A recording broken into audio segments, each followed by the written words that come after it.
Hey, it's time for a video game review. As part of my New Year's plans for the channel, I wanted to do more video game reviews, but I also wanted to keep my videos concise. So here we are, tackling two things at once. And trust me, it's a fucking task. I can ramble and ramble on about irrelevant shite. In fact, I'm doing it right now. Shut up.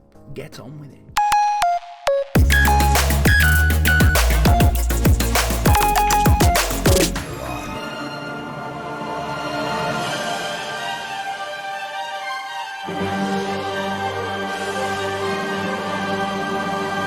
So I just got done with the Halo Infinite campaign. I know it's late, I don't care. So Halo Infinite is the so-called rebirth of the franchise. 343 and Microsoft have accepted finally that Halo's been on somewhat of a decline since Bungie handed the reins over to 343. So this one promised to be the biggest and best yet. The jewel of the Xbox Series X, the certificate that would prove once and for all that 343 were the right people for the job, and the game that would silence Xbox critics and prove that they have what it takes to create first-party single-player games to compete with the best in the business. The mission statement for Halo Infinite was for it to be a gameplay reboot of the franchise, setting the majority of the game in a vast open world, with the aim of Infinite being the Halo that old-timers would adore and newcomers would find easy to get into. Although the game does follow on from the story where Halo 5 Guardians left off, kind of, we'll get into that. So despite 343's promise that this is a good place to start for newcomers to the franchise, it's just not. Because if you don't know the story, it's really hard to follow. And to know the story, you ideally need to have played the games before. And I know this because I haven't. I am a newcomer. Yes, get it out of your fucking system. I have never played the Halo games before. You see, as is the case for most kids growing up, you don't have every single fucking console in the house, and as a kid you can't afford to buy them yourself, and we were a PlayStation house, so it wasn't until 2009 that I actually got my first Xbox 360, and that was only because it came free with my phone contract at the time. So it's safe to say that by 2009 I'd missed the Halo boat. Well, the good ones anyway. I played most of the way through Halo 5 during lockdown number 1, and let's just say I could see why the faithful were disappointed.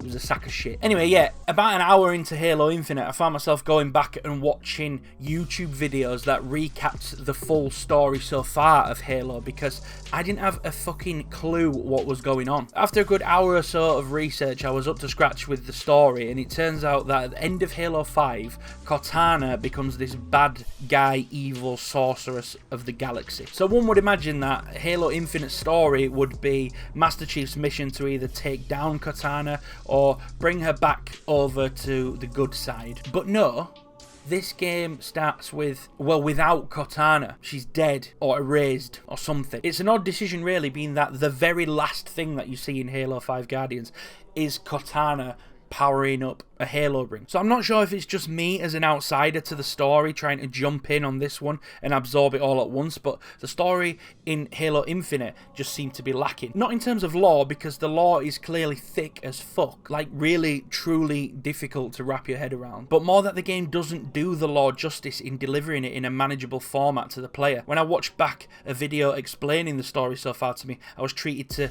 these fantastic visual cinematics which really engrossed me in the story and seemed to be the go-to mechanic for driving the narrative forward in previous games. But in Halo Infinite, they seem to have just gone missing. They're almost nowhere to be seen. The game starts with one and ends with one, but the rest are just watching this big monkey dude growl at you through a hologram because he's apparently dead, and it gets fucking boring. There's so much missing story between the end of Halo 5 and the start of Halo Infinite that's kind of fed to you as you play through Halo Infinite, but it just feels like a bit of a cop-out that the way it's delivered to us is through these hologram messages from Monkey Lord, when it would have been so much better if it was implied that that's how Master Chief sees it, but we as the player of the game, as the viewers, got a cutaway to a proper cinematic that really gave you that depth that I was craving about the missing parts of the story. People who are huge fans of Halo are invested in the lore, and I'm assuming are invested in the cinematic delivery of that lore. I liken it to how I feel about Metal Gear Solid 5. So much emphasis was put on the open world autonomous gameplay in that game that the Metal Gear staple of breathtaking cinematics took a back seat on a bus, like way far back, and it didn't sit right with me, and that's exactly how I felt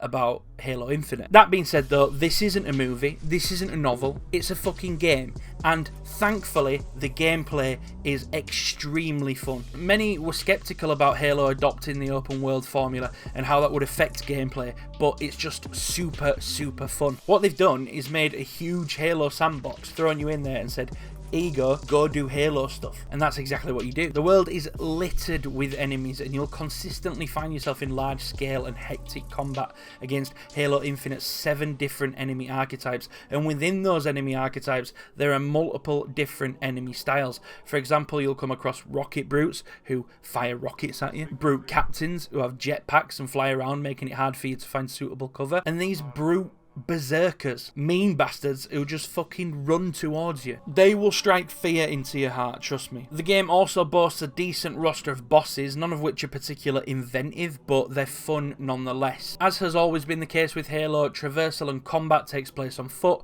on wheels or in the sky, with a great selection of vehicles both new and returning from old Halo entries. There's a good selection of weapon types that use a variety of different ammos, and the game will force you not to rely on any single one of them. Of course you'll have your favourites, but the sheer frequency of battles and the amount of enemies will mean that you will run out of ammo and you will be forced to pick up what's lying around. There's also this stinky little mechanic which I can't decide if it's infuriating or fun, where if you drop a weapon with no ammo in it, the thing disappears. So if you find the ammo you wanted for that gun, you can't come back and collect it, it's just gone. In the moment that can be fucking frustrating, but it forces you to diversify your loadout. All of those things though, the enemies, the vehicles, the weapon, they all pale in comparison to the fucking god feature on this game, the fucking grappling hook. Mate, this thing is fucking insane. It's not even a new concept, we've seen the grapple hook in so many games before, but it's just such a phenomenal addition to Halo. It's the perfect accompaniment to the open world sandbox. It gives you mobility, a huge boost, not just for getting around but in combat too. This thing can be used to grab enemies from a distance, you can grapple onto enemies and fizz into them with a melee attack, you can use it to grapple onto enemy vehicles, even fucking flying ones. And the best part about it is that it's on an almost pointlessly short cooldown. It takes less than 2 seconds before you can use this thing again, and for that reason you'll be using it constantly, all the fucking time, non-stop. The world's also completely littered with these exploding energy pod carton things. Everywhere you look, wherever there's enemies, there are these explosives, which is really a dumb fucking move on their part. Anyway, grappling these things towards you and slinging them at groups of enemies never ever gets boring, and these things will save your life in moments of panic when both your weapons are empty. But whilst the game is at first undeniably addictive and incredibly fun, the game does grow tiresome reasonably fast. The reason is that the world is just so relentlessly repetitive. The objectives, the enemies, the environment itself are just duplicated across the whole map. Press this button, destroy this reactor, clear this area that looks exactly the same as every other area in the game. It's a pretty sprawling open map as well, but from the tippy top to the deep south, it looks exactly the same. This might not be a gripe for many people, but to me it just feels like a waste. The freedom that Halo Infinite gives you with regards to your approach to gameplay is just crying out for more versatile environments that dictate, or at the very least nudge you into exploring different approaches to the way you play. Settlements with tight corridors to fight in, or snowy regions where the grapple hook is less effective or your movement speed is slower. Unstable areas with environmental hazards, or large sprawling open fields with nowhere to hide. It meant that the world itself failed to hold my attention, and after a few hours of fob hunting and exploring, I just got bored of it and just proceeded on with the main story. And about the main story, it's too short. It took me about 12 hours to complete, and that was with doing, you know, side stuff and fob collecting as well. I mean, 343 did promise the biggest Halo game yet, and technically speaking, they're right, but by like 1 hour, seriously. When you hear the biggest and best Halo game yet set in a vast open world, you expect to get more than 12 hours out of it, don't you? Okay, to summarise then, Halo Infinite excels in its new take on gameplay. You cannot play this game and not enjoy the gameplay. The choice to make this game an open world has zero negative impact on the gameplay. In fact, this is the breath of fresh air that the series needed. Unfortunately though, once you start playing, the clock of monotony begins ticking, and after about 6 to 8 hours or so of relentless fun, you'll begin to tire of the repetitive missions, repetitive objectives, and the extremely repetitive environment of Zeta Halo. The story is unlikely to be anyone's favourite part of the game either, and the usual cinematic approach to tackling the story in Halo games takes a back seat, but if you're willing to, this can be forgiven by the great gameplay Halo Infinite has to offer. Xbox made huge promises with this game, and when you take Halo Infinite and drop it into the Xbox catalogue, it's plain to see that this game is the best game that Xbox have made in over a decade, probably like 15 years. However, when you stand it next to the quality of single player experiences that Sony and other third party companies are currently producing, Halo Infinite is unfortunately nothing to write home about. People say that this isn't what Xbox Game Studios are going for with their acquisition of Bethesda and Activision and their ever-growing catalogue of games available on Game Pass. Also, their partnerships with EA and soon to be Ubisoft bringing their titles to Xbox Game Pass means that Xbox Game Studios don't really need to make huge AAA titles, not when they have everyone else making them for them and chomping at the bit to put their games on the Xbox Game Pass service. And that may be the case, but it doesn't change the fact that Halo Infinite is the best game that Xbox have made in the last 15 years, and it's still distinctly average. So for that reason, Halo Infinite earns itself a modest 7 out of 10. Thank you for watching. If you enjoyed the video, please leave a like on it. If you're new here, please consider subscribing, and I will see you in the next one.